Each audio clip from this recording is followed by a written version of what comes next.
இந்த பங்குனி மாதத்தை பொறுத்த வரைக்கும் திருமணத்துக்கு கல்யாணத்துக்கு பொண்ணு இது பார்த்தீங்கன்னா பணம் முறையாக இருக்கீங்களே, பொண்ணை கல்யாணம் பண்ணுற பணம் தானா இங்கேருந்து வந்துடும். நம்மளை முறைச்சி சோச்சி போனவன் லோல் அலைஞ்சி கடிச்சிட்டீங்களே, வயிற்று பொழுப்புக்கா ஜீரத்துக்கு அலைஞ்சி நியாயமாக அலைஞ்சிங்க ஞாபகம் இருக்கா? அதெல்லாம் மாறி போய் அதே முதல்ல எதிர்பார்த்து கம்பெனிலேருந்து சம்மந்தப்பட்ட விஷயத்தில் உங்களை ஜாயின் பண்ண சொல்லி லெட்டர் வரும். இந்த உறவுக்காரங்க சொத்துக்கு சண்டை போட்டு அப்படி ஏமாற்றிட்டு போன சொன்னாங்களே, வேறு வழியிலன்னு சொல்லி சொட்டையே உங்கள்கிட்ட திருப்பி கொடுத்துருவோம். பிரச்சனை சால்வ் ஆகி நீ ஏற்ற மாதிரி எப்படி இருக்குதோ அந்த மாதிரி வீடே அமைப்பு உங்களோட கையோடு வந்து சேரும். இத்தனை விஷயங்களையும் இப்படி நீங்கள் மொட்டையாக சொல்கிற மாதிரி சொல்கிற எதிர்பார்க்குறீங்க இல்லையா, அதெல்லாம் விவரமாக என்னுடைய ஒவ்வொரு ராசிக்குள்ளே சொல்லியிருப்பேன்.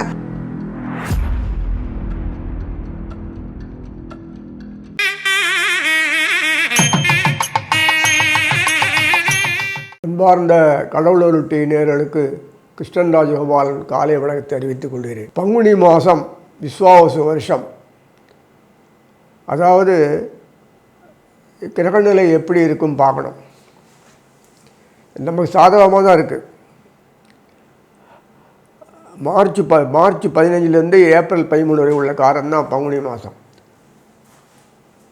இந்த மீனத்தில் பங்குனினால் சூரியன் இருப்பார், சனீஸ்வரர் பண்பார், கூடையே சுக்கராச்சாரியர் இருப்பார் மூணத்தில்.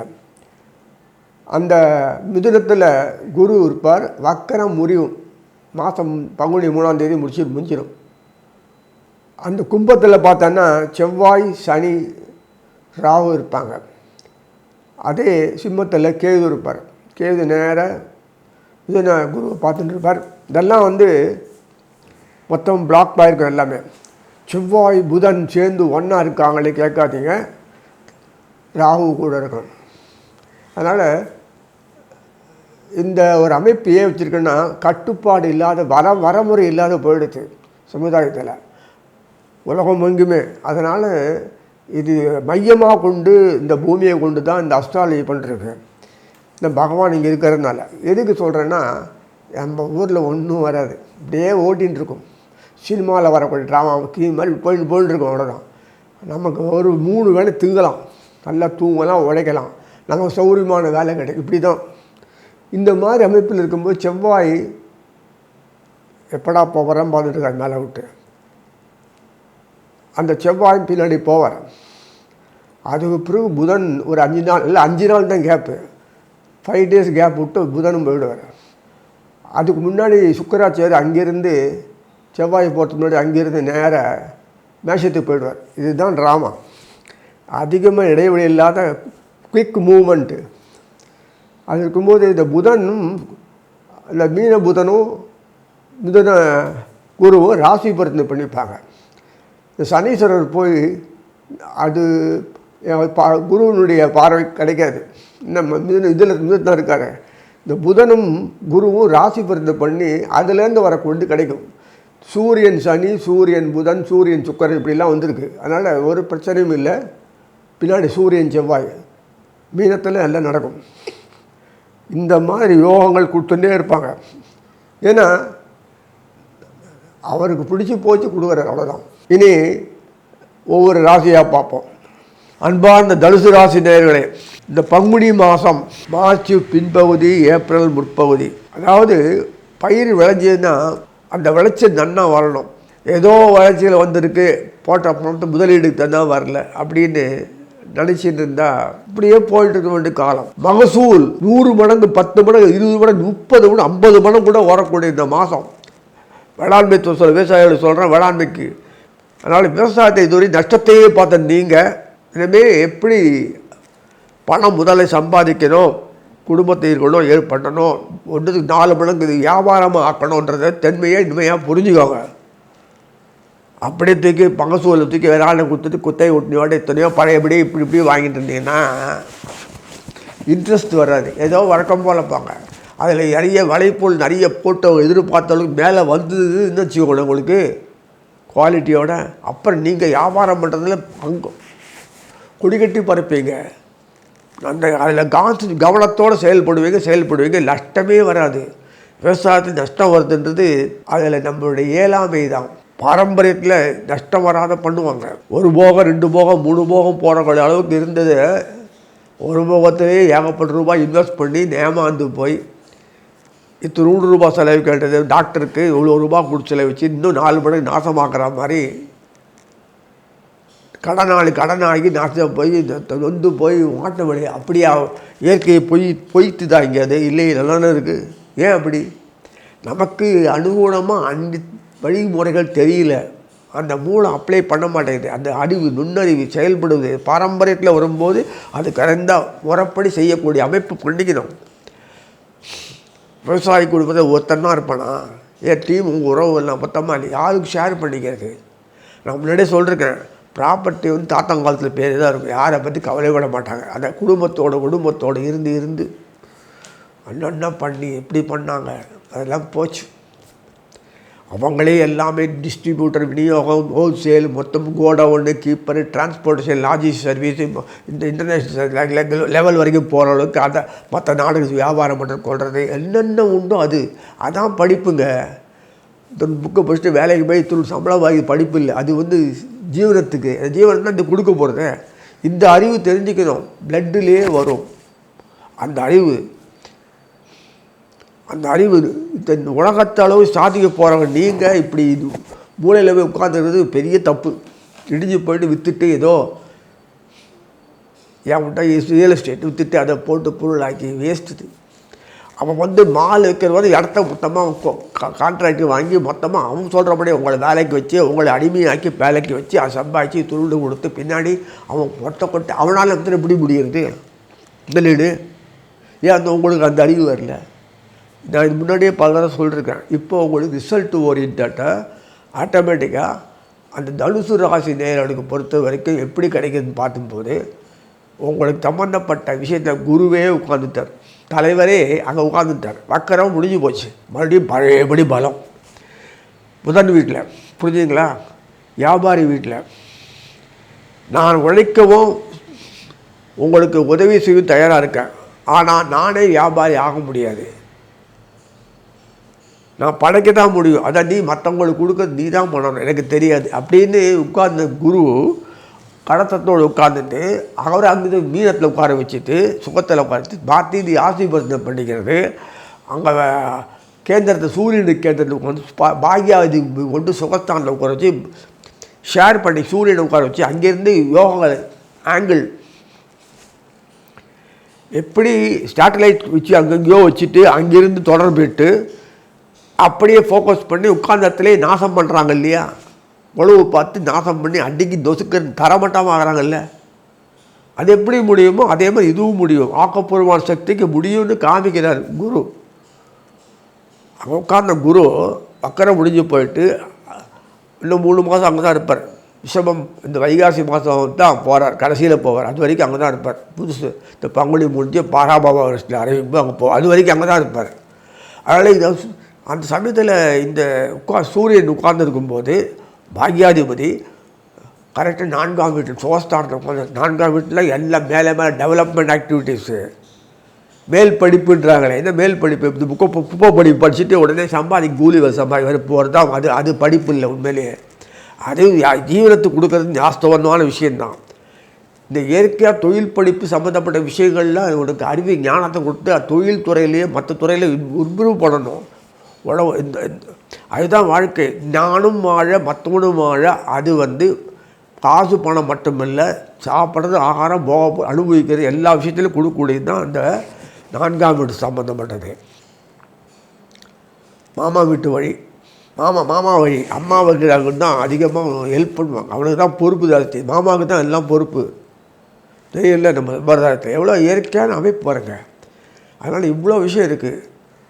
மாமாவுக்கு தலையெழுத்து இவன் பொண்ணை கல்யாணம் பண்ணி விட பணம் இருக்காது, ஆனால் அவன் அக்கா பொண்ணு கல்யாணம் பண்ணி கொடுக்குறதுன்னா செலவுக்கெல்லாம் இவர் தான் ஃபுல்லாக கொடுக்கணும். சமயத்துக்கு இப்படி வைப்பார், அவ்வளோ பாசம். அந்த அக்கா அத்திமேது பொண்ணுங்களுக்கு அக்கா பொண்ணுகள்லாம் அப்படியே குழந்த மாதிரி தாங்கி சர்வீஸ் பண்ணணும். அது அந்த காலத்துலேயும் உண்டு, இப்போதும் இல்லை. மாமாவுக்கு அவ்வளோ முக்கியம், இம்பார்ட்டன்ஸ். அதனால 4ஆம் வீடு அவ்வளோ முக்கியத்துவம், அவ்வளோ சுலபமானது இல்லை. அதனால் எவ்வளோ விஷயங்கள் இருக்குது, நிறைய பிடிச்சி வச்சுருக்காங்க. வெறும் அஸ்ட்ராலஜி இல்லது, இந்த கட்டங்கள் ராசி பண்ணுறாங்க, அது கொடுக்கக்கூடிய விஷயங்கள் வந்து குடும்பம் எப்படிலாம் இருக்கணும், எப்படி இருக்க போகுது, எப்படி இல்லாத இருக்கணும், எப்படி மாற்றிக்கணும்னு சொல்கிற விஷயங்கள் தான் இது. அந்த சர்க்குலே அப்படியே வரும். பூர்வ புண்ணியன்றது என்ன? இன்வெஸ்ட் பண்ணிங்க மூவியில். அவனை நீ படைச்சின்னா நம்ம இன்வெஸ்ட் பண்ணி மூவியில் போடுற மாதிரி கடன் கொடுத்துருக்கான் பகவானை. அது சரீரத்துலேருந்து அதுதான் அதுலேருந்து வரக்கூடிய விஷயம் டெவலப் பண்ணி அவனும் மேலே மேலே வரணும், அனுபவிக்கணும், எல்லாம் டீம் ஒர்க்காக இருக்கணும். அதே மாதிரி தனுசு உபயராசி, இது பாருங்கள், தனுசு உபயராசி இருக்கும்போது இன்னொரு உபயராசி தொடரும் தான் பண்ணிக்கிறாங்க. அதே மாதிரி சுகஸ்தானில் உட்காந்து அது உபயராசி, அங்கேருந்து நேரம் கண்ணிக்கு தொடர்பு வருதும். அது மட்டும் இல்லை, அங்கே இருக்கிறது சம்மந்தப்பட்ட இந்த புதன் குரு ராசி பண்ணிக்கிறது மட்டும் இல்லை, சூரியன் மெயினாக இருக்கான். இப்போ சூரியன் புதன் வருது, குரு வருது, கேந்திரம் குருக்கு. இவ்வளோ அட்வான்டேஜ். செவ்வாய் யார் முக்கியமாக உங்களுக்கு? பூர்வ புண்ணியாதிபதி. அவர் அழகாக உட்காந்து தொடரும்போது யோகத்தை கொடுக்குறார். சூரியன் செவ்வாய் எவ்வளோ யோகம். ஆக மொத்தம் சூரியன் செவ்வாய், சூரியன் புதன் குரு ராசி தவிரத்தனை அதோட சூரியன் சம்மந்தப்பட்ட சுக்கராச்சாரியர் முதலே கொடுத்துருவார். சுக்கரன் யார் உங்களுக்கு? லாபஸ்தானாதிபதி, 6ஆம் வீட்டதிபதி. நாங்கள் இப்படி தான் இருப்போம்னா நீ இப்படியே எனக்கு நீ அந்த அளவுக்கு ஆகணும், ஏன்னா நாங்கள் ஏதோ செய்யணும் அப்படின்னு சொல்லிட்டு தனுசு ராசினியர்கள்லாம் எளிமையான வாழ்க்கையில் போதும்ன்ற அளவு மனநிலைமை விட்டவங்கன்னா அவங்க தான் தனுசு மீன். ரெண்டுமே மீன் ஆசைப்பட்டவங்களும் பரவாயில்ல இப்படியே போயிடும் அப்படின்னு இருக்கிறதே வச்சு ஒரு தன்னைத்தானே திருப்திப்படுத்திட்டு சமாதானப்படுத்திக்கிறதுனா அந்த மீனமும் இந்த தனுசும் தான். தனுசு பொறுத்த வரைக்கும் அதுவே எதேஷ்டம். நமக்கு வயிறறியும் துணுண்டை பார்த்து எதேஷ்டன்றாரு, நம்மளால் உழவு இருந்து நம்மளால் வாழ முடியலையே, இன்னமும் பேக்ரவுண்ட் இன்னமும் இருக்கணும் அப்படின்னு இவன் பொறுமைன்னு இருப்பாங்க. தனுசு ராசிகளுக்கு பொறுத்த வரைக்கும் சாட்டிஸ்ஃபேக்ஷன் உண்டு. சாட்டிஸ்டெல்லாம் ஆக மாட்டாங்க. அது என்ன இருக்கிறது அதை பற்றி கவலையே விட மாட்டாங்க. அந்த என்ன பிரச்சனை அப்படி தான் இருக்கும். சம்ஸ்காரம்னா என்ன அப்படி ஆர்கியூம் பண்ணுவாங்க. அந்த மாதிரி அமைப்பு தான் தனுசில். அவங்களுக்கு இதான் செய்ய வேணாமாங்கள எவ்வளோ இருக்கு பாரு. ஒருத்தரை இடிச்ச வாழ்னா இருக்கன்னா அவனை எக்ஸ்ப்ளாய்ட் நாசம் பண்ணுறதுன்னு சர்வசாதாரணம் பகவானுக்கு அவனுக்கு ஒன்றும் இல்லை. அதனால் அவருக்கு சந்தர்ப்பம் கொடுத்து தூக்கி இல்லை மேலே கொண்டுறாங்க. தனுசு ராசினியருடைய வீரியஸ்தானம் பார்த்தாலே உங்களுக்கு சனீஸ்வரர் தான் எஃபெக்டு. குடும்பமும் அவர் தான். இது சனியும் இதுவும் 2ஆம் வீடு 3ஆம் வீட்டுக்கு சனீஸ்வரர் பொறுப்புன்னா குடும்பத்துக்கு அவர் தான் பொறுப்பு. ஆகமங்கள் சாஸ்திரங்கள் விதிப்படி தான் குடும்பம் நடத்துவாங்க. அதை பற்றி கவலையே பட மாட்டாங்க. என்ன உண்டோ அது. அதே மாதிரி வீரியஸ்தானம் அது என்ன உண்டோ முறைப்படி எந்த முறையில் போனால் எப்படி பண்ணால் முறைப்படி தர்மத்துக்கு உட்பட்டு அப்படி தான் பண்ண முடியும். இதற்காக நான் எனக்கு வேஷம் போட தெரியாது வெளிப்படையாக. இது என்னது அப்போ வியாபாரி ஆக முடியுமாங்களா? எவ்வளோ வியாபாரி ஆக முடியாது. அதனால் இது துணுண்டு தான் வியாபாரம் பண்ணணும். அதோ ஒரு சர்வீஸ் ஓரியன்டேஷன் வியாபாரம். Sacrifice life management. Service orientation it's not a business. ஒரு ட்ரஸ்ட்டு அந்த மாதிரி தான் உங்களால் பண்ண முடியும். ட்ரஸ்ட்டு இதோ விதிகளை பயன்படுத்தின்னு பண்ணிக்கலாம். அந்த மாதிரி அமைப்பு தான். அதுதான் அந்த இதில் வருது. மற்றவங்களுக்காக சர்வீஸ் பண்ணலாம். சர்வீஸ் செக்டாரில் அதிகம் பண்ணுவாங்க. அதில் இன்கம் வரது போதும்னு இருப்பாங்க. பார்ட்னராக கூட சேர மாட்டாங்க. சர்வீஸ் பண்ணி இன்னும் கொடுக்குறேன், எனக்கு இன்னும் அதை கொடுக்க போதும், நீ அந்த அளவுலாம் எனக்கு வரணும்னு அவசியம் இல்லை, பார்ட்னர் பண்ணி சம்பாதிக்கிற அளவில் வேண்டாம், இது போதும் அப்படின்னு இருப்பாங்க. இந்த மாதிரி மனநிலைகள்லாம் வரதே கஷ்டம். தனுசும் மீனமும் இப்படி தான். அதே மாதிரி மகரம் கொம்பும் அதே தான் இருக்கும். ஆனால் அதுக்கு ஆசை தான் மேலே மேலே வரணும்னு. ஆனால் அதுக்கு உண்டான வழி தெரியாது. அப்படியே பிளாக் பண்ணிடுவார் பகவான். என்னான்றீங்க நீங்கள்? ஏன்னா இன்னொருத்தருக்காக சாக்ரிஃபைஸ் பண்ணால் தான் அவன் மேலே வந்தால் தான் இவனுக்கு ஒரு புண்டம் கிடைக்கும். இவனே அந்த லெவல் ஆகிறான்னா நாளை யாருமே வராது. யார் ஆகாரங்களை கொடுக்கணுமோ அவன் கொடுத்தா தான் எல்லோரும் அனுபவிக்க முடிந்தவர உட்காந்து அனுபவிக்கிறோம். நான் நீ உங்கள் கையில் பொறுப்பு கொடுக்குறேன்னா பண்ணுன்னா அது கையால் கொண்டு எல்லாம் பண்ணலாம், பார்த்துக்கலாம், போகலாம் அப்படின்னா ஒன்றும் இல்லை. அதுதான் அந்த மாதிரி 4 வகை வர்ணத்தை பண்ணிட்டார் பகவான் அப்போது. இப்போ அதெல்லாம் பற்றி வேண்டாம், பிரச்சனை ஆகிடும். இப்போ இந்த காலப்பூசம் பண்ணுறோம் எல்லாம் கலந்து விட்டுட்டு எல்லாம் ஆடு மாடு கைத புள்ள புண்ணி எல்லாம் ஒன்றாக்கிட்டான் சமுதாயத்தில். இந்த காலபுருஷன பரிசுத்து காலத்திலே போன யுகத்திலே தோபர யுகத்திலே. அதனால் இந்த கிருஷ்ணன் ஓடுறார் பயந்து அவர் பாரு நாடகம் ஆடுறது. அதனால் இந்த மாதிரி எதுக்கு விஷயங்கள்லாம் சொல்கிறேன்னா ஒன்றும் பொய் இல்லை. நான் கண்ண முடிந்தான் உலகம் போச்சுன்னு சொல்கிற மாதிரி தான் அது. நடந்த இன்சிடென்ட் நடந்தது திருப்பி ரொட்டேஷன்லேயே தான் வரும். அதிகம் முடிஞ்சதான் திரும்பி முதல் யுகத்துலேயும் அதே தான் வரும். ஒன்றும் நேற்று சூரியன் அதே கிழக்குன்னா இன்றைக்கி சூரியன் தான் வைப்பான். நேற்றுக்கு 12 மணி பகலில் அன்றைக்கி 12 மணி வரும். கொஞ்சம் நேரம் இருக்கும். மாறவே சம்பவங்கள் மாறலாம், செயல்பாடுகள் மாறினா ரிஃபைன்டு ரீடிஃபைன்டு தான் கொஞ்சம் மாறுவான் தவிர எதுவும் மாறாது. அப்படியே தான் இருக்கும். உணவுகள் எல்லாமே நம்ம வாழ்க்கையிலே பொறுத்த வரைக்கும் நம்மளாம் நினச்சி திடீர்னு மேலே எங்கே பெரிய பொசிஷனுக்கோ போஸ்ட்டுக்கோ சொத்து புத்தலை உடனே கையோடு வாங்குறதோ செய்யறதோ நம்ம டாமினேட் பண்ணுறதோ என்றைக்கா யாரால் முடியுதா? அப்படியே ஆடின்னு இருக்கோம். பொத்துனுக்கு அடைக்கணும்னா மொத்தமாக கதையை முடிச்சுடுவாங்க. நடக்கிறதா இல்லையா உலகத்தில் இப்போது? அப்புறம் எதுக்கு சொல்கிறேன்னா, காலங்களுடைய அளவுள்ள நமக்கு தெரியாது. நம்ம லைஃப் டைமே இவ்வளோ தான். அதில் பாதியும் பாழாக போயிடுறது. மிச்சம் இருக்கிறது அனுபவிக்கலான்னா அதுக்கு வகை தெரியல. வகை தெரியும்போது பயன்படுத்தும் போது அதுக்கு கோஆர்டினேஷன், கோஆப்ரேஷன் இதெல்லாம் வரும்போது நமக்கு பயன்படுத்த தெரியல. அதனால் கால அளவு இப்போ சூப்பரான அருமையான காலம் இது.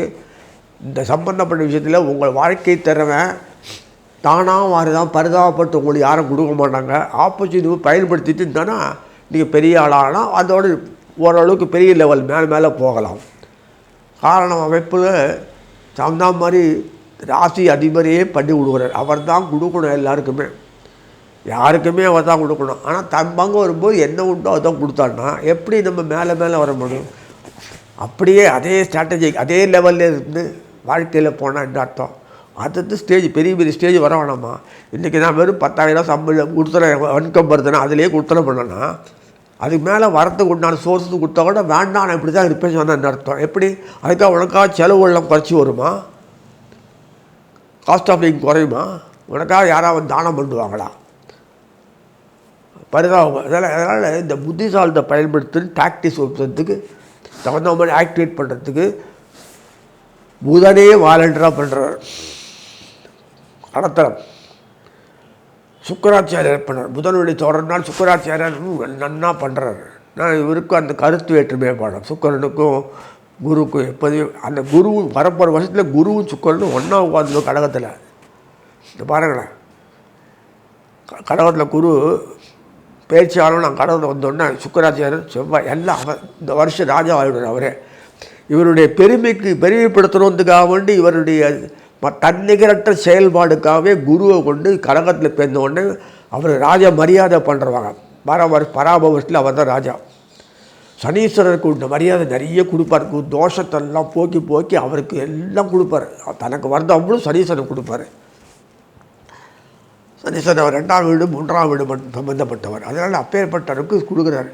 அவர் மூலம் உலகமே உழைப்பு வருவது. அந்த மாதிரி ஒரு பெரிய அமைப்பு தான் இந்த கொடுத்ததுனால தனுசு ராசினியர்களுக்கு போனவெல்லாம் சிறப்பு, சென்றவனுமெல்லாம் சிறப்பு, புகழ் பெருமை கீர்த்தி என்ன வரும். தனத்துக்கு குறைவில்லை, நிம்மதி குறைவில்லை, எல்லாத்துக்கும் குறைவில்லை, சுகபோகங்களுக்கு குறைவில்லை, குடும்பத்தில் விருத்தி தானாக பண்ண மாட்டான்னு வருது. எல்லாம் நல்ல பொசிஷன் என்னாலே முடியும், நான் அதை விரும்பலைன்னு சொல்லியிருந்த காலம் போய் என்னால் முடியும் காமிக்கக்கூடிய காலம் என்று சொல்லி வாழ்த்தி நிறைவு செய்கிறேன். கடவுள் அருள் டிவியை பார்த்தமைக்க நன்றிகள். மேலும் இது போன்ற தகவல்களை தெரிந்து கொள்ள கடவுள் அருள் டிவியை சப்ஸ்கிரைப் செய்யுங்கள். மறக்காமல் பெல் ஐக்கானை கிளிக் செய்யுங்கள்.